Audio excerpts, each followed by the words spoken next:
Hello listeners, ఎలా ఉన్నారు? Love అంటే ఏంటి? లవ్ క్రియేట్ అయినప్పుడు మన బ్రెయిన్లో ఏం జరుగుతుంది? సైకలాజికల్, మానసిక, బయలాజికల్, జీవిత, సోషల్, సామాజిక అనుభవాలు.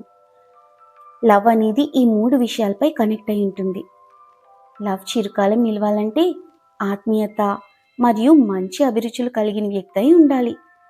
అయితే మీలో లవ్ కలిగినప్పుడు ఇలా జరుగుతుంది. ఎడిక్షన్లో ఏ కెమికల్ యాక్టివేట్ అవుతుందో అదే కెమికల్ లవ్లో కూడా యాక్టివేట్ అవుతుంది. మొదట్లో లవ్ అనేది ఉల్లాసంగా, వ్యసనంగా, వాళ్ళ గురించే పదే పదే చాలా ఎక్కువగా ఆలోచించేటట్టు చేస్తుంది. ఈ కెమికల్ పేరు డోపమిన్, ప్లెషర్ కెమికల్ అని అంటారు.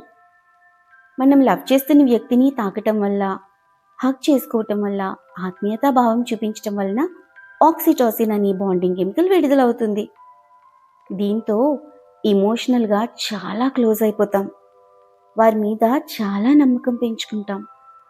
ఇక మీరు లవ్లో పడినప్పుడు సెరిటోనిన్, ఆబ్సెషన్ డ్రాప్ అనే కెమికల్ లెవెల్ పడిపోతుంది. ఇలా ఎప్పుడైతే జరుగుతుందో అప్పుడు మనం ఆ మనిషి గురించి కాన్స్టెంట్గా ఆలోచిస్తూ ఉంటాం. హార్ట్ ఫాస్ట్గా బీట్ అవుతుంది. ఏదో ఆందోళన, ఒక భయం, తడబాటు, ఉత్సాహం, ఆసక్తి, కంగారు. ఈ ఫీలింగ్స్ అన్నీ అడ్రినలిన్ అనే కెమికల్ వల్ల కలుగుతాయి.